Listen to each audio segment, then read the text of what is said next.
ಕಾರ್ಯಕ್ರಮದಲ್ಲಿ ನಮ್ಮೊಟ್ಟಿಗೆ ಸಾಹಿತಿಗಳು ಹಾಗೂ ಹವ್ಯಾಸಿ ಬರಹಗಾರರಾದ ಶಿವಮೊಗ್ಗದ doctor Indira Prakash yes madam ಅವರಿದ್ದಾರೆ. ಈ ದಿನ ಇಂದಿರಾ ಪ್ರಕಾಶ್ ಮೇಡಮ್ ಅವರು ಅವರೇ ಬರೆದಂತಹ ಲೇಖನಗಳನ್ನ ಪ್ರಸ್ತುತಪಡಿಸ್ತಾ ಇದ್ದಾರೆ. ಕೃತಜ್ಞತೆ ಸಂತೋಷದ ಗುಟ್ಟು ಅನ್ನುವಂತಹ ವಿಷಯದ ಬಗ್ಗೆ ಒಂದಿಷ್ಟು ಮಾಹಿತಿಗಳನ್ನ ತಿಳಿಸ್ತಾ ಇದ್ದಾರೆ ಸ್ನೇಹಿತರೆ. ತಡ ಮಾಡೋದ್ ಬೇಡ, ಕೃತಜ್ಞತೆ ಸಂತೋಷದ ಗುಟ್ಟು ಅನ್ನುವುದರ ಬಗ್ಗೆ ನಮ್ಮ ಇಂದಿರಾ ಪ್ರಕಾಶ್ ಮೇಡಮ್ ಅವರು ಏನ್ ಹೇಳ್ತಾರೆ ಅನ್ನೋದನ್ನ ಕೇಳೋಣ. ಎಲ್ಲರಿಗೂ ನಮಸ್ಕಾರ. ನಾನು ಡಾಕ್ಟರ್ ಇಂದಿರಾ ಪ್ರಕಾಶ್ ಎಸ್. ನಾನು ಶಿವಮೊಗ್ಗದಿಂದ ಮಾತನಾಡುತ್ತಿದ್ದೇನೆ. ನನ್ನ ಆಲೋಚನೆಗಳನ್ನು ಮತ್ತು ಬದುಕಿನ ಮೌಲ್ಯಗಳನ್ನ ನಿಮ್ಮೊಂದಿಗೆ ಹಂಚಿಕೊಳ್ಳುವ ಈ ಅಮೂಲ್ಯ ಅವಕಾಶವನ್ನ ನೀಡಿರುವ FM ರೇಡಿಯೋ ಕುಟುಂಬಕ್ಕೆ ಹಾಗೂ ವಿಶೇಷವಾಗಿ RJ ಮಹಾಲಕ್ಷ್ಮಿ ಅವರಿಗೆ ನನ್ನ ಹೃತ್ಪೂರ್ವಕ ಕೃತಜ್ಞತೆಗಳನ್ನ ಅರ್ಪಿಸ್ತಾ ಇದ್ದೇನೆ. ನನ್ನ ಧ್ವನಿಯ ಮೂಲಕ ನಿಮ್ಮೆಲ್ಲರೊಂದಿಗೆ ಸಂವಾದ ನಡೆಸತಕ್ಕಂಥ ಈ ಅವಕಾಶ ನನಗೆ ಸಂತೋಷ ಮತ್ತು ಗೌರವವನ್ನು ನೀಡಿದೆ. ಇಂದು ನಾನು ಕೃತಜ್ಞತೆ ಸಂತೋಷದ ಗುಟ್ಟು ಎಂಬ ವಿಷಯವನ್ನ ಕುರಿತು ನನ್ನ ಕೆಲವು ಅನಿಸಿಕೆಗಳನ್ನ ನಿಮ್ಮೊಂದಿಗೆ ಹಂಚಿಕೊಳ್ಳಲಿದ್ದೇನೆ. ಕೃತಜ್ಞತೆ ಸಂತೋಷದ ಗುಟ್ಟು. ಬದುಕಿನಲ್ಲಿ ಪ್ರತಿಯೊಬ್ಬರೂ ಸಹ ಸಂತೋಷವನ್ನ ಹುಡುಕ್ತಲೇ ಇರ್ತಾರೆ. ಹಣದಲ್ಲಿ, ಹುದ್ದೆಯಲ್ಲಿ, ಆಸ್ತಿಯಲ್ಲಿ ಯಶಸ್ಸನ್ನ ಪಡಿಬೇಕಾದ್ರೆ ಅಥವಾ ಸಂಬಂಧಗಳಲ್ಲಿ ಸಂತೋಷವನ್ನ ಕಾಣೋಕೆ ಪ್ರಯತ್ನ ಮಾಡ್ತಾನೆ ಇರ್ತೇವೆ. ಆದ್ರೆ ಎಷ್ಟೇ ಸಾಧನೆ ಮಾಡಿದ್ರೂ ಕೆಲವರಿಗೆ ಮನಸ್ಸಿನ ನೆಮ್ಮದಿ ಸಿಗೋದಿಲ್ಲ. ಇನ್ನೊಂದು ಕಡೆ ಕಡಿಮೆ ಸೌಲಭ್ಯಗಳಿದ್ರೂ ಸಹ ಕೆಲವರು ಸದಾ ಸಂತೋಷದಿಂದ ಬದುಕ್ತಾ ಇರ್ತಾರೆ. ಇದರ ಹಿಂದಿರುವ ಪ್ರಮುಖ ಕಾರಣನೇ ಕೃತಜ್ಞತೆ ಅಂತ ಹೇಳ್ಬಹುದು. ಕೃತಜ್ಞತೆ ಅಂದ್ರೆ ನಮಗೆ ದೊರೆತಿರುವುದನ್ನ ತಿಳ್ಕೊಂಡು ಅದರ ಬಗ್ಗೆ ಮನಸ್ಸಿನಲ್ಲಿ ಧನ್ಯತೆಯ ಭಾವನೆಯನ್ನ ಹೊಂದೋದು.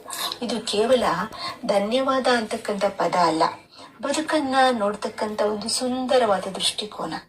ನಮ್ಮ ಜೀವನದಲ್ಲಿ ಇರ್ತಕ್ಕಂಥ ಒಳ್ಳೆಯ ಸಂಗತಿಗಳನ್ನ ಗುರುತಿಸಿಕೊಂಡು ಅವುಗಳ ಮೌಲ್ಯವನ್ನ ಅರಿತುಕೊಳ್ಳೋದೇ ಕೃತಜ್ಞತೆಯ ನಿಜವಾದ ಅರ್ಥ. ಹಿಂದಿನ ಕಾಲದಲ್ಲಿ ಮನುಷ್ಯನ ಗಮನ ಹೆಚ್ಚಾಗಿ ತನ್ನ ಬಳಿ ಇಲ್ಲದೆ ಇರ್ತಕ್ಕಂಥ ಮೇಲೇನೆ ಹೋಗ್ತಾ ಇತ್ತು. ಆದ್ರೆ ಇನ್ನೊಬ್ಬರ ಯಶಸ್ಸು, ಅವರ ಜೀವನ ಶೈಲಿ, ಅವರ ಸಾಧನೆಗಳನ್ನ ನೋಡಿ ತನ್ನ ಬದುಕಿನ ಜೊತೆ ಹೋಲಿಕೆ ಮಾಡ್ಕೊಳ್ತಾ ಇದ್ರು. ಈ ಹೋಲಿಕೆಯ ಮನೋಭಾವ ಅಸಮಾಧಾನವನ್ನ ಹುಟ್ಟಾಕತ್ತೆ. ಆದ್ರೆ ಕೃತಜ್ಞತೆಯ ಮನೋಭಾವ ಹೊಂದಿರತಕ್ಕಂಥ ವ್ಯಕ್ತಿ ತನ್ನ ಬಳಿ ಇರೋದನ್ನ ನೆನೆಸ್ಕೊಂಡು ಅವನಿಗೆ ಪ್ರತಿಯೊಂದು ಸಣ್ಣ ಸಂತೋಷವೂ ಸಹ ದೊಡ್ಡ ವರದಾನದಂತೆ ಕಾಣುತ್ತೆ. ಆದ್ರಿಂದ ಅವನು ಸದಾ ಸಂತೋಷವಾಗಿರ್ತಾನೆ. ಬೆಳಗ್ಗೆ ಕಣ್ಣು ತೆರೆದಾಗ ಹೊಸ ದಿನವನ್ನ ನಾವು ಕಾಣಬಹುದು. ಉಸಿರಾಡಲು ಸಹ ಸಾಧ್ಯವಾಗಬಹುದು. ನಮ್ಮವರ ಪ್ರೀತಿ ಸಿಗಬಹುದು. ಆದ್ರೆ ಆಹಾರ ದೊರೆಯೋದು, ಪ್ರಕೃತಿ ಸೌಂದರ್ಯವನ್ನ ಆಸ್ವಾದಿಸೋದು ಇವೆಲ್ಲವೂ ಸಹ ನಾವು ಸಾಮಾನ್ಯವೆಂದು ಭಾವಿಸ್ತಕ್ಕಂಥ ಅಮೂಲ್ಯ ಕೊಡುಗೆಗಳು. ಆದ್ರೆ ಇವುಗಳ ಮೌಲ್ಯವನ್ನ ತಿಳಿದುಕೊಂಡಾಗ ಮಾತ್ರ ಬದುಕಿನ ಮೇಲಿನ ಪ್ರೀತಿ ಹೆಚ್ಚುತ್ತೆ. ಕೃತಜ್ಞತೆ ನಮ್ಮ ಮನಸ್ಸನ್ನ ಕೊರತೆಯ ಭಾವನೆಯಿಂದ ಸಮೃದ್ಧಿಯ ಭಾವನೆಯತ್ತ ಕೊಂಡೊಯ್ಯುತ್ತೆ. ಆದ್ದರಿಂದ ನಾವು ಪ್ರತಿಯೊಂದನ್ನು ಸಹ ಕೃತಜ್ಞತೆಯನ್ನ ಅರ್ಪಿಸಬೇಕು. ನಮ್ಮ ಜೀವನದಲ್ಲಿ ಅನೇಕ ಜನರ ಕೊಡುಗೆ ಅಡಗಿಕೊಂಡಿರುತ್ತೆ. ನಮ್ಮನ್ನು ಬೆಳೆಸಿರ್ತಕ್ಕಂಥ ತಂದೆ ತಾಯಿ, ಶಿಕ್ಷಣ ನೀಡಿರ್ತಕ್ಕಂಥ ಗುರುಗಳು, ಸಂಕಷ್ಟದಲ್ಲಿ ಇದ್ದಾಗ ಜೊತೆ ನಿಂತ ಸ್ನೇಹಿತರು, ಪ್ರೀತಿಯಿಂದ ಕಾಳಜಿ ವಹಿಸುವ ಕುಟುಂಬದವರು, ಇವರೆಲ್ಲರ ಸಹಕಾರ ಇಲ್ಲದೆ ನಮ್ಮ ಬದುಕು ಇಂದಿನ ಸ್ಥಿತಿಗೆ ಬರೋಕೆ ಸಾಧ್ಯ ಇಲ್ಲ ಅಲ್ವಾ? ಆದ್ರಿಂದ ನಾವು ಕೆಲವೊಮ್ಮೆ ಅವರ ಸಹಾಯವನ್ನ ಸಹಜ ಅಂತ ಭಾವಿಸಿದ್ರು ಸಹ ಅದನ್ನ ಮರೆತು ಬಿಡ್ತೇವೆ. ಕೃತಜ್ಞತೆ ನಮಗೆ ಈ ಸಂಬಂಧಗಳ ಮೌಲ್ಯವನ್ನ ನೆನಪಿಸಿಕೊಡುತ್ತೆ. ಕೃತಜ್ಞತೆ ಕೇವಲ ಇತರರಿಗೋಸ್ಕರ ಅಲ್ಲ, ನಮ್ಮ ಸ್ವಂತ ಬದುಕಿನಲ್ಲೂ ಸಹ ಅದು ಬೆಳಕನ್ನು ತುಂಬುತ್ತೆ. ಜೀವನದಲ್ಲಿ ಎದುರಾಗ್ತಕ್ಕಂಥ ಸವಾಲುಗಳನ್ನ, ಸೋಲುಗಳನ್ನ ಮತ್ತು ಕಷ್ಟಗಳನ್ನ ಕೂಡ ನಮಗೆ ಏನನ್ನಾದ್ರೂ ಕಲಿಸಿರುತ್ತೆ. ಕೆಲವೊಮ್ಮೆ ನೋವು ನಮಗೆ ಧೈರ್ಯವನ್ನ ಕಲಿಸುತ್ತೆ. ವೈಫಲ್ಯತೆ ನಮಗೆ ಪಾಠವನ್ನ ನೀಡುತ್ತೆ. ಕಷ್ಟಗಳು ನಮ್ಮ ಒಳಗಿನ ಶಕ್ತಿಯನ್ನ ಪರಿಚಯ ಮಾಡಿಕೊಡ್ತವೆ. ಈ ದೃಷ್ಟಿಯಿಂದ ನೋಡಿದಾಗ ಜೀವನದ ಪ್ರತಿಯೊಂದು ಅನುಭವವೂ ಸಹ ಒಂದು ಅಮೂಲ್ಯವಾದ ಶಿಕ್ಷಕನಾಗ್ತಾನೆ. ಇಂದಿನ ವೇಗದ ಬದುಕಿನಲ್ಲಿ ಮಾನಸಿಕ ಒತ್ತಡ, ಆತಂಕ ಮತ್ತೆ ಅಸಮಾಧಾನ ಹೆಚ್ಚುತ್ತಾ ಇರೋದಕ್ಕೆ ಒಂದು ಕಾರಣ ಕೃತಜ್ಞತೆ ಕೊರತೆ. ನಾವು ಪಡೆಯದದ್ದನ್ನ ಯೋಚಿಸ್ತಾ ಕಾಲ ಕಳೀತೀವಿ. ಆದ್ರೆ ಪ್ರತಿದಿನ ಕೆಲವು ಕ್ಷಣ ಆದ್ರೂ ನಮ್ಮ ಬಳಿ ಇರ್ತಕ್ಕಂಥ ಒಳ್ಳೆಯ ಸಂಗತಿಗಳನ್ನ ನೆನಪಿಸ್ಕೊಂಡು ಅದಕ್ಕೆ ಕೃತಜ್ಞತೆಯನ್ನ ಹೇಳಕ್ಕೆ ಆರಂಭ ಮಾಡಿದ್ರೆ ಮನಸ್ಸಿನಲ್ಲಿ ನಮಗೆ ಶಾಂತಿ ಸಿಕ್ಕುತ್ತೆ. ಕೃತಜ್ಞತೆಯ ಭಾವನೆ ನಮ್ಮೊಳಗಡೆ ಇರ್ತಕ್ಕಂಥ ನಕಾರಾತ್ಮಕತೆಯನ್ನ ಕಡಿಮೆ ಮಾಡಿ ಸಕಾರಾತ್ಮಕತೆಯನ್ನ ಬೆಳೆಸುತ್ತೆ. ಈಗ ಒಂದು ಹೂವು ತನ್ನ ಪರಿಮಳವನ್ನ ಎಲ್ಲರಿಗೂ ಹಂಚುತ್ತೆ ಅಲ್ವಾ. ಹಾಗಾಗಿ ಅದಕ್ಕೆ ಪ್ರತಿಯಾಗಿ ಏನನ್ನೂ ಕೇಳಲ್ಲ. ಹಾಗೆ ಕೃತಜ್ಞತೆಯ ಮನಸ್ಸು ಕೂಡ ತನ್ನ ಸುತ್ತಲಿರ್ತಕ್ಕಂಥ ಜನರಿಗೆ ಪ್ರೀತಿ, ಗೌರವ ಮತ್ತು ಸಂತೋಷವನ್ನ ಹಂಚುತ್ತೆ. ಕೃತಜ್ಞತೆ ಇದ್ದ ಕಡೆ ಅಹಂಕಾರ ಕಡಿಮೆ ಆಗುತ್ತೆ. ದೂರುಗಳಿಗಿಂತ ಮೆಚ್ಚುಗೆಯ ಮಾತುಗಳು ಹೆಚ್ಚಾಗ್ತವೆ. ಸಂಬಂಧಗಳು ಗಟ್ಟಿಯಾಗುತ್ತೆ ಮತ್ತು ಬದುಕು ಸುಂದರವಾಗುತ್ತೆ. ಸಂತೋಷ ಹೊರಗಿನಿಂದ ಬರೋದಲ್ಲ, ಅದು ನಮ್ಮ ಮನಸ್ಸಿನಲ್ಲಿ ಹುಟ್ಟುತ್ತೆ. ನಮಗೆ ಇರೋದನ್ನ ಗೌರವಿಸುವ ಮನೋಭಾವವೇ ಸಂತೋಷದ ಮೂಲ ಆಗಿದೆ.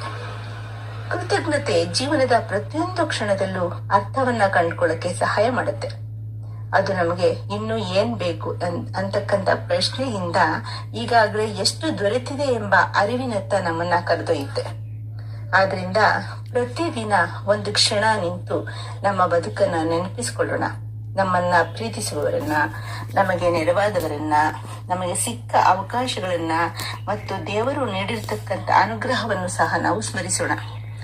ಕೃತಜ್ಞತೆಯ ಭಾವನೆ ಜೊತೆಗೆ ಬದುಕಿದಾಗ ಸಂತೋಷ ಹುಡುಕಬೇಕಾದ ವಸ್ತುವಾಗಿರೋದಿಲ್ಲ, ಅದು ನಮ್ಮ ಬದುಕಿಗೆ ಸಹಜವಾದ ಸಂಗಾತಿಯಾಗೇ ಇರುತ್ತೆ. ಕೊನೆಗೆ ಸಂತೋಷದ ಬಾಗಿಲು ತೆರೆತಕ್ಕಂಥ ಕೀಲಿಕೈ ಹೊರಗಡೆ ಎಲ್ಲೂ ಇಲ್ಲ, ಅದು ನಮ್ಮ ಹೃದಯದಲ್ಲಿರುವ ಕೃತಜ್ಞತೆಯಲ್ಲೇ ಇದೆ. ಕೃತಜ್ಞತೆಯನ್ನ ಬೆಳೆಸೋಣ, ಸಂತೋಷವನ್ನ ಅರಳಿಸೋಣ. ನಾವು ಕಳೆದುಕೊಂಡಿದ್ದನ್ನ ಎಣಿಸ್ತಾ ಬದುಕಿದ್ರೆ ದುಃಖ ಹೆಚ್ಚಾಗುತ್ತೆ. ನಮಗೆ ಸಿಕ್ಕಿರ್ತಕ್ಕಂಥ ಆಶೀರ್ವಾದಗಳನ್ನ ನೆನೆಸ್ತಾ ಬದುಕಿದ್ರೆ ಸಂತೋಷ ಹೆಚ್ಚಾಗುತ್ತೆ. ಆದ್ರಿಂದ ಕೃತಜ್ಞತೆಯನ್ನ ನಾವು ಅಭ್ಯಾಸ ಮಾಡ್ಕೊಳ್ಳೋಣ. ಖಂಡಿತವಾಗ್ಲೂ ಈ ಕೃತಜ್ಞತೆ, ಗ್ರಾಟಿಟ್ಯೂಡ್ ಅನ್ನುವಂಥದ್ದು ಇತರರು ನಮಗೆ ಮಾಡುವ ಒಂದು ಸಣ್ಣ ಸಹಾಯಕ್ಕೆ, ಪ್ರೀತಿ ಅಥವಾ ಒಳಿತಿಗೆ ವಂದನೆಗಳನ್ನ ಅರ್ಪಣೆ ಮಾಡುವಂಥದ್ದು ಈ ಕೃತಜ್ಞತೆ ಆಗತ್ತೆ. ಅದನ್ನ ಮನಸ್ಸಿನಿಂದ ಪ್ರೀತಿಯಿಂದ ಗೌರವ ಕೊಡುವುದು ಅಂತ ಕೂಡ ಆಗತ್ತೆ. ಇದು ನಮ್ಮ ಜೀವನದಲ್ಲಿ ಒಂದು ಶಕ್ತಿಯನ್ನ ಕೊಡತ್ತೆ, ಅಂದ್ರೆ ಸಕಾರಾತ್ಮಕತೆ, ಅಂದ್ರೆ ಪಾಸಿಟಿವ್ನೆಸ್ ಅನ್ನ ಹೆಚ್ಚಾಗಿ ಮಾಡತ್ತೆ. ಅಷ್ಟೇ ಅಲ್ಲದೆ ನಮ್ಮ ವ್ಯಕ್ತಿತ್ವವನ್ನ ಕೂಡ ಒಂದು ಉನ್ನತ ಮಟ್ಟಕ್ಕೆ ಕರೆದೊಯ್ಯತ್ತೆ ಈ ಕೃತಜ್ಞತೆ ಭಾವನೆಯಿಂದ. ಇದ್ರೊಟ್ಟಿಗೆ ಸಂಬಂಧಗಳು ಗಟ್ಟಿಗೊಳ್ತವೆ, ಜೊತೆಗೆ ಮಾನಸಿಕ ನೆಮ್ಮದಿ ಕೂಡ ಸಿಗತ್ತೆ. ಸಹಾಯ ಇಲ್ಲಿ ದೊಡ್ಡ ಸಹಾಯ, ಸಣ್ಣ ಸಹಾಯ ಯಾವುದೇ ಇರ್ಲಿ, ಆ ಸಹಾಯಕ್ಕೆ ತಕ್ಕಂತೆ ನಮ್ಮ ಒಂದು ಕೃತಜ್ಞತೆ ಇದ್ದಾಗ ನಮಗೂ ಮತ್ತೆ ನಮ್ಮ ವ್ಯಕ್ತಿತ್ವಕ್ಕೂ ಕೂಡ ಒಂದ್ ಬೆಲೆ ಸಿಕ್ಕಂತ. ಪ್ರಕಾಶ್ ಮೇಡಮ್ ಅವರು ಅವರ ಒಂದು ಸುಂದರ ಬರವಣಿಗೆಯ ಮೂಲಕ ಕೃತಜ್ಞತೆ ಅಂದ್ರೇನು, ಯಾವ ರೀತಿ ಇರ್ಬೇಕು ಅನ್ನೋದ್ರ ಬಗ್ಗೆ ತುಂಬಾ ಚೆನ್ನಾಗಿ ತಿಳಿಸಿದ್ದಾರೆ. ಸೊ ಇವರಿಂದ ಮತ್ತಷ್ಟು ವಿಷಯಗಳನ್ನ ತಿಳಿಯೋಣ ಪುಟ್ಟ ವಿರಾಮದ ನಂತರ. ಕೇಳ್ತಾ ಇರಿ ರೇಡಿಯೋ ಶಿವಮೊಗ್ಗ. ಸ್ನೇಹಿತರೆ, ಈ ದಿನ ಸಾಹಿತ್ಯ ಲೋಕ ಕಾರ್ಯಕ್ರಮದಲ್ಲಿ ನಮ್ಮೊಟ್ಟಿಗೆ ಸಾಹಿತಿಗಳು ಮತ್ತು ಹವ್ಯಾಸಿ ಬರಹಗಾರರಾದ ಶಿವಮೊಗ್ಗದ ಡಾಕ್ಟರ್ ಇಂದಿರಾ ಪ್ರಕಾಶ್ ಮೇಡಮ್ ಅವರಿದ್ದಾರೆ. ಇಂದಿರಾ ಪ್ರಕಾಶ್ ಮೇಡಮ್ ಅವರು ಅವರೇ ಬರೆದಂತಹ ಲೇಖನಗಳನ್ನ ತುಂಬಾ ಚೆನ್ನಾಗಿ ಪ್ರಸ್ತುತಪಡಿಸ್ತಾ ಇದ್ದಾರೆ. ಈ ಕೃತಜ್ಞತೆ ಬಗ್ಗೆ ತುಂಬಾ ಚೆನ್ನಾಗಿ ತಿಳಿಸಿದ್ರು. ಹಾಗೆ ಇದ್ರೊಟ್ಟಿಗೆ ಮತ್ತೊಂದು ಲೇಖನದ ಬಗ್ಗೆ ಪ್ರಸ್ತುತಪಡಿಸ್ತಾ ಇದ್ದಾರೆ ಸ್ನೇಹಿತರೆ. ಅದು ಯಾವ ವಿಷಯಕ್ಕೆ ಸಂಬಂಧಪಟ್ಟಿದ್ದು ಅನ್ನೋದ್ರ ಬಗ್ಗೆ ಡಾಕ್ಟರ್ ಇಂದಿರಾ ಪ್ರಕಾಶ್ ಮೇಡಮ್ ಅವರಿಂದ ಕೇಳೋಣ. ಹಾಗೆ ಮತ್ತೊಂದು ವಿಷಯದೊಂದಿಗೆ ಬಂದಿದ್ದೇನೆ. ಮೊಬೈಲ್ ಯುಗದಲ್ಲಿ ಕಳೆದು ಹೋಗುತ್ತಿರುವ ಮಾನವ ಸಂಬಂಧಗಳು, ಅಂದ್ರೆ ಇಂದಿನ ಜಗತ್ತನ್ನ ಸಂಪರ್ಕಗಳ ಜಗತ್ತು ಅಂತೇಳಿ ಕರಿಬಹುದು. ಒಂದು ಸಣ್ಣ ಮೊಬೈಲ್ ಫೋನು ನಮ್ಮ ಕೈಲಿದ್ರೆ ಪ್ರಪಂಚದ ಯಾವುದೇ ಮೂಲೆಯಲ್ಲಿರ್ತಕ್ಕಂಥ ವ್ಯಕ್ತಿ ಜೊತೆಲಿ ನಾವು ಒಂದು ಕ್ಷಣದಲ್ಲಿ ಸಹ ಸಂಪರ್ಕವನ್ನ ಸಾಧಿಸಬಹುದು. ತಂತ್ರಜ್ಞಾನ ಅಂತಕ್ಕಂಥದ್ದು ನಮ್ಮ ಜೀವನವನ್ನ ಸುಲಭಗೊಳಿಸ್ಬಿಟ್ಟಿದೆ. ಮಾಹಿತಿಯನ್ನ ಪಡೀಲಿಕ್ಕೆ, ಅಭಿಪ್ರಾಯಗಳನ್ನ ಹಂಚಿಕೊಳ್ಳಕ್ಕೆ, ದೂರದಲ್ಲಿರುವವರ ಜೊತೆಗೆ ಮಾತನಾಡಕ್ಕೆ ಸಹ ಮೊಬೈಲ್ ಒಂದು ಅದ್ಭುತ ಸಾಧನ. ಆದ್ರೆ ಈ ತಂತ್ರಜ್ಞಾನದ ಬೆಳವಣಿಗೆಯ ಮಧ್ಯೆ ನಾವು ಒಂದು ಮಹತ್ವದ ಪ್ರಶ್ನೆಯನ್ನ ಕೇಳ್ಕೋಬೇಕಾಗಿದೆ. ನಾವು ನಿಜವಾಗಿಯೂ ಸಹ ಹತ್ರ ಆಗ್ತಿದ್ದೇವಾ ಅಥವಾ ಮಾನವ ಸಂಬಂಧಗಳಿಂದ ದೂರ ಆಗ್ತಿದ್ದೇವೆಯೇ ಅಂತ. ಒಂದು ಕಾಲದಲ್ಲಿ ಮನೆಯ ಅಂಗಳದಲ್ಲಿ ಎಲ್ಲರೂ ಒಟ್ಟಿಗೆ ಕೂತ್ಕೊಂಡು ಮಾತನಾಡ್ತಾ ಇದ್ವಿ. ಹಿರಿಯರು ಅನುಭವದ ಮಾತುಗಳನ್ನ ಹೇಳ್ತಾ ಇದ್ರು, ಮಕ್ಕಳು ಆಟ ಆಡ್ತಾ ಇದ್ರು. ಹಬ್ಬಗಳು, ಕುಟುಂಬ ಸಮಾರಂಭಗಳು ಮತ್ತು ಸ್ನೇಹಿತರ ಭೇಟಿಗಳು ಸಹ ಸಂಬಂಧಗಳನ್ನ ಗಟ್ಟಿಗೊಳಿಸ್ತಾ ಇದ್ವು. ಮುಖಾಮುಖಿಯಾಗಿ ಮಾತನಾಡ್ತಕ್ಕಂಥ ಸಂಭಾಷಣೆಯಲ್ಲಿ ಇರ್ತಕ್ಕಂಥ ಆತ್ಮೀಯತೆ, ಒಂದು ನಗು, ಒಂದು ಸ್ಪರ್ಶ, ಒಂದು ಕಾಳಜಿಯ ಮಾತು ಮನಸ್ಸಿಗೆ ನೆಮ್ಮದಿ ನೀಡ್ತಾ ಇತ್ತು. ಆದ್ರೆ ಇಂದಿನ ಪರಿಸ್ಥಿತಿ ಬಹಳ ಬದಲಾವಣೆ ಆಗ್ಬಿಟ್ಟಿದೆ. ಒಂದೇ ಮನೆಯಲ್ಲಿ 4 ಜನ ಸದಸ್ಯರು ಒಂದೇ ಕೊಠಡಿಯಲ್ಲಿ ಕೂತಿದ್ರು ಸಹ ಅವರ ಮನಸ್ಸುಗಳು 4 ವಿಭಿನ್ನ ಪರದೆಗಳ ಮೂಲಕ ಮುಳುಗೋಗಿರ್ತವೆ. ತಂದೆ ಮೊಬೈಲ್ನಲ್ಲಿ, ತಾಯಿ ಸಾಮಾಜಿಕ ಜಾಲತಾಣದಲ್ಲಿ, ಮಕ್ಕಳು ಆಟಗಳಲ್ಲಿ ಅಥವಾ ವಿಡಿಯೋಗಳಲ್ಲಿ ತಲ್ಲೀನರಾಗ್ಬಿಟ್ಟಿರ್ತಾರೆ. ಎಲ್ಲರೂ ಸಹ ಹತ್ತಿರ ಇದ್ರು ಹೃದಯಗಳ ನಡುವೆ ಅಂತರ ಹೆಚ್ಚಾಗ್ತಾ ಇದೆ. ಸಾಮಾಜಿಕ ಜಾಲತಾಣಗಳು ಸಾವಿರಾರು ಸ್ನೇಹಿತರನ್ನ ಕೊಟ್ಟಿರಬಹುದು, ಆದ್ರೆ ಸಂಕಷ್ಟದ ಸಮಯದಲ್ಲಿ ಕೈ ಹಿಡಿತಕ್ಕಂತ ನಿಜವಾದ ಸ್ನೇಹಿತರ ಸಂಖ್ಯೆ ಎಷ್ಟು ಅಂತಕ್ಕಂತ ಪ್ರಶ್ನೆ ಇಲ್ಲಿ ಮೂಡುತ್ತೆ. ಇಂದಿನ ಸಂಬಂಧಗಳು ಹಲವಾರು ಬಾರಿ ಲೈಕು, ಕಾಮೆಂಟು ಮತ್ತು ಶೇರ್ಗಳ ಮಟ್ಟಕ್ಕೆ ಸೀಮಿತವಾಗ್ತಾ ಇದೆ. ಒಬ್ಬ ವ್ಯಕ್ತಿಯ ಪೋಸ್ಟ್ಗೆ ಪ್ರತಿಕ್ರಿಯೆ ನೀಡೋದು ಸುಲಭ, ಆದ್ರೆ ಅವನ ನೋವನ್ನ ಕೇಳಲು ಸಮಯ ನೀಡೋದು ತುಂಬಾ ಕಷ್ಟ. ಮೊಬೈಲ್ ಬಳಕೆ ಅತಿಯಾದ ಆಸಕ್ತಿ ಕುಟುಂಬ ಸಂಬಂಧಗಳ ಮೇಲೂ ಸಹ ಪರಿಣಾಮವನ್ನು ಬೀರ್ತಾ ಇದೆ. ಮಕ್ಕಳು ತಮ್ಮ ಭಾವನೆಗಳನ್ನ ಪೋಷಕರ ಜೊತೆಯಲ್ಲಿ ಹಂಚಿಕೊಳ್ಳೋದಕ್ಕಿಂತ ಪರದೆಗಳೊಂದಿಗೆ ಹೆಚ್ಚು ಸಮಯವನ್ನು ಕಳೀತಾ ಇದ್ದಾರೆ. ಪೋಷಕರು ಕೂಡ ಕೆಲಸದ ಒತ್ತಡದ ನಡುವೆ ಮಕ್ಕಳಿಗೆ ಸಮಯ ನೀಡೋದನ್ನು ಸಹ ಮರೆತು ಬಿಟ್ಟಿದ್ದಾರೆ. ಇದರ ಪರಿಣಾಮವಾಗಿ ಒಂದೇ ಮನೆಯಲ್ಲಿ ವಾಸ ಮಾಡ್ತಾ ಇದ್ರು ಸಹ ಮನಸ್ಸುಗಳ ನಡುವೆ ಅಂತರ ತುಂಬಾ ಬೆಳೀತಾ ಇದೆ. ಮಾನವ ಸಂಬಂಧಗಳ ಸೌಂದರ್ಯ ಕೇವಲ ಮಾತುಗಳಲ್ಲಿ ಇಲ್ಲ, ಅದು ಸಮಯ ನೀಡೋದ್ರಲ್ಲಿ ಸಹ ಇದೆ. ನಮ್ಮನ್ನ ಪ್ರೀತಿಸೋರ್ಗೆ ನಾವು ನೀಡ್ತಕ್ಕಂತ ಸಮಯನೇ ಅವರಿಗಾಗಿ ಅತಿ ದೊಡ್ಡ ಉಡುಗೊರೆ ಆಗುತ್ತೆ. ಆದ್ರೆ ಇಂದು ನಾವು ಸಮಯವನ್ನ ಮೊಬೈಲ್ಗೆ ನೀಡ್ತಾ ಇದ್ದೇವೆ ಹೊರತು ಮನುಷ್ಯರಿಗೆ ಅಲ್ಲ. ಆದ್ರಿಂದ ಸಂಬಂಧಗಳಲ್ಲಿ ಶೂನ್ಯತೆ ಕಾಣಿಸ್ತಾ ಇದೆ. ಇದರ ಜೊತೆಲಿ ಮೊಬೈಲ್ ಯುಗ ಹೋಲಿಕೆಯ ಮನೋಭಾವವನ್ನು ಸಹ ಹೆಚ್ಚಿಸಿದೆ. ಸಾಮಾಜಿಕ ಜಾಲತಾಣಗಳಲ್ಲಿ ಇತರರ ಜೀವನದ ಸುಂದರ ಕ್ಷಣಗಳನ್ನ ನೋಡ್ತಾ ನಾವು ನಮ್ಮ ಬದುಕನ್ನ ಅಳಿಲಿಕ್ಕೆ ಪ್ರಾರಂಭ ಮಾಡ್ತೇವೆ. ಇದರಿಂದ ಅಸಮಾಧಾನ, ಏಕಾಂತ ಮತ್ತೆ ಕೆಲವೊಮ್ಮೆ ಖಿನ್ನತೆ ಸಹ ಉಂಟಾಗುತ್ತೆ. ಆದ್ರೆ ಸಾಮಾಜಿಕ ಜಾಲತಾಣಗಳಲ್ಲಿ ಕಾಣ್ತಕ್ಕಂತ ಪ್ರತಿಯೊಂದು ನಗು ನಿಜವಾದ ಸಂತೋಷದ ಪ್ರತಿಬಿಂಬವಾಗಿರಬೇಕು ಅಂತೇನಿಲ್ಲ. ಅದನ್ನ ನಾವು ಮರಿಬಾರ್ದು. ತಂತ್ರಜ್ಞಾನ ನಮ್ಮ ಶತ್ರುವಲ್ಲ, ಅದು ನಮ್ಮ ಬದುಕಿಗೆ ಅಗತ್ಯವಾಗಿರ್ತಕ್ಕಂಥ ಸಾಧನ. ಸಮಸ್ಯೆ ಸಾಧನದಲ್ಲಿ ಇಲ್ಲ, ಅದರ ಬಳಕೆಯಲ್ಲಿ ಮಾತ್ರ ಇದೆ. ಮೊಬೈಲ್ ನಮ್ಮ ಕೈಯಲ್ಲಿ ಇರಬೇಕು, ನಮ್ಮ ಜೀವನದ ನಿಯಂತ್ರಣ ಅದರ ಕೈಯಲ್ಲಿ ಇರಬಾರ್ದು. ನಾವು ತಂತ್ರಜ್ಞಾನವನ್ನ ಬಳಸಬೇಕು, ತಂತ್ರಜ್ಞಾನ ನಮ್ಮನ್ನ ಬಳಸಬಾರ್ದು ಅಲ್ವಾ? ಮಾನವ ಸಂಬಂಧಗಳನ್ನ ಉಳಿಸ್ಕೋಬೇಕಾದ್ರೆ ನಾವು ಕೆಲವು ಸರಳ ಪ್ರಯತ್ನಗಳನ್ನು ಮಾಡಬಹುದು. ಕುಟುಂಬದವ್ರ ಜೊತೆಗೆ ಊಟ ಮಾಡುವಾಗ ಮೊಬೈಲ್ ಅನ್ನ ದೂರ ಇಡಬೇಕು. ಪ್ರತಿದಿನ ಕೆಲವು ನಿಮಿಷಗಳಾದ್ರೂ ಸಹ ಮುಖಾಮುಖಿಯಾಗಿ ಮನೆಯವರೊಂದಿಗೆ ಮಾತನಾಡಬೇಕು. ಹಿರಿಯರ ಜೊತೆಗೆ ಸಮಯವನ್ನ ಕಳಿಬೇಕು. ಸ್ನೇಹಿತರನ್ನ ಕೇವಲ ಸಂದೇಶಗಳ ಮೂಲಕ ಅಲ್ಲ, ಸಾಧ್ಯವಾದ್ರೆ ಭೇಟಿಯಾಗಿ ಮಾತನಾಡಬೇಕು. ಮಕ್ಕಳ ಮಾತುಗಳನ್ನ ಆಲಿಸ್ಲಿಕ್ಕೆ ಸಹ ಸಮಯವನ್ನ ನೀಡಬೇಕು.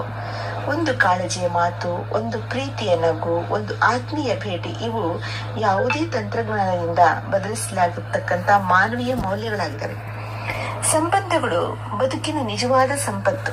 ಹಣ, ಹುದ್ದೆ ಮತ್ತು ಯಶಸ್ಸು ಜೀವನವನ್ನ ಸುಲಭಗೊಳಿಸಬಹುದು, ಆದ್ರೆ ಸಂತೋಷ ಮತ್ತು ನೆಮ್ಮದಿಯನ್ನ ನೀಡೋದು ಆತ್ಮೀಯ ಸಂಬಂಧಗಳು ಮಾತ್ರ. ಆದ್ರಿಂದ ಮೊಬೈಲ್ ಯುಗದ ಸೌಲಭ್ಯಗಳನ್ನ ಸ್ವೀಕರಿಸೋಣ, ಆದ್ರೆ ಅದರ ಮಧ್ಯೆ ಮಾನವೀಯತೆಯನ್ನು ಸಹ ಕಳೆದುಕೊಳ್ಳದೆ ಇರೋಣ. ಪರದೆಗಳ ಬೆಳಕಿನಲ್ಲಿ ಹೃದಯಗಳ ಬೆಳಕು ಮಸುಕಾಗದಂತೆ ನೋಡ್ಕೊಳ್ಬೇಕು. ಏಕೆಂದ್ರೆ ಬದುಕಿನ ಕೊನೆಯಲ್ಲಿ ನೆನಪಾಗೋದು ನಾವು ಬಳಸಿದ ಮೊಬೈಲ್ ಮಾದರಿಯಲ್ಲ, ನಾವು ಉಳಿಸಿಕೊಂಡ ಮಾನವ ಸಂಬಂಧಗಳು ಮಾತ್ರ. ಸಂಬಂಧಗಳನ್ನ ಉಳಿಸ್ಕೊಳ್ಳೋಕೆ ಸಮಯವನ್ನ ಕೊಡಬೇಕು. ಪರದೆಗಳಿಗಿಂತ ಮನುಷ್ಯರನ್ನ ಹೆಚ್ಚಾಗಿ ನೋಡ್ಬೇಕು. ಏಕೆಂದ್ರೆ ತಂತ್ರಜ್ಞಾನ ಜೀವನವನ್ನ ಸುಲಭಗೊಳಿಸಬಹುದು, ಆದ್ರೆ ಮಾನವ ಸಂಬಂಧಗಳೇ ಜೀವನವನ್ನ ಸುಂದರಗೊಳಿಸ್ತವೆ. ಈ ರೀತಿ ನನಗೆ ಮಾತನಾಡಲು ಅವಕಾಶ ಕೊಟ್ಟಿರ್ತಕ್ಕಂಥ FM ರೇಡಿಯೋ ಶಿವಮೊಗ್ಗದವರಿಗೂ ಹಾಗೂ RJ ಲಕ್ಷ್ಮಿ ಅವರಿಗೂ ಸಹ ನನ್ನ ಹೃತ್ಪೂರ್ವಕ ಕೃತಜ್ಞತೆಗಳು. ನಿಮಗೂ ಕೂಡ ಪ್ರೀತಿಯಿಂದ ಧನ್ಯವಾದಗಳು ಇಂದಿರಾ ಪ್ರಕಾಶ್ ಮೇಡಮ್. ನೀವು ಈ ದಿನ ತಿಳಿಸಿದಂತಹ ಈ ಮಾಹಿತಿಗಳು ತುಂಬಾನೇ ಅದ್ಭುತವಾಗಿದ್ವು, ಜೊತೆಗೆ ಈಗಿನ ಪರಿಸ್ಥಿತಿಗೆ ಕೈಗನ್ನಡಿ ಆಗಿದ್ವು ಕೂಡ. ಈಗ ಏನ್ ನಡೀತಾ ಇದೆ ನಮ್ಮ ಒಂದು ಸುತ್ತಮುತ್ತಲಿನ ವಾತಾವರಣದಲ್ಲಿ ಅನ್ನೋದ್ರ ಬಗ್ಗೆ ತುಂಬಾನೇ ಚೆನ್ನಾಗಿ ತಿಳಿಸಿದೀರಾ ನಿಮ್ಮ ಒಂದು ಸುಂದರ ಬರವಣಿಗೆಯ ಮೂಲಕ, ಜೊತೆಗೆ ಅಷ್ಟೇ ಆಕರ್ಷಕವಾಗಿ ಪ್ರಸ್ತುತಪಡಿಸಿದ್ರಿ ಕೂಡ. ನೀವು ಹೇಳಿದ ಒಂದ್ ಮಾತು ತುಂಬಾನೇ ಅದ್ಭುತವಾಗಿದೆ ಮೇಡಮ್. ಈ ಪರದೆಗಳ ಬೆಳಕಿನಲ್ಲಿ ಹೃದಯದ ಬೆಳಕು ಮಸುಕಾಗದಿರಲಿ ಅನ್ನುವಂತಹ ವಿಷಯವನ್ನ ತುಂಬಾ ಚೆನ್ನಾಗಿ ತಿಳಿಸಿದ್ರಿ. ಖಂಡಿತವಾಗ್ಲೂ ಈಗಿನ ಒಂದು ಜಗತ್ತಿನಲ್ಲಿ ನಮ್ಗೆ ಫೋನ್ಗಿಂತ ಬೇರೆ ಏನು ಮುಖ್ಯವಲ್ಲ ಅಂತ ಅನ್ನಿಸ್ತಾ ಇದೆ.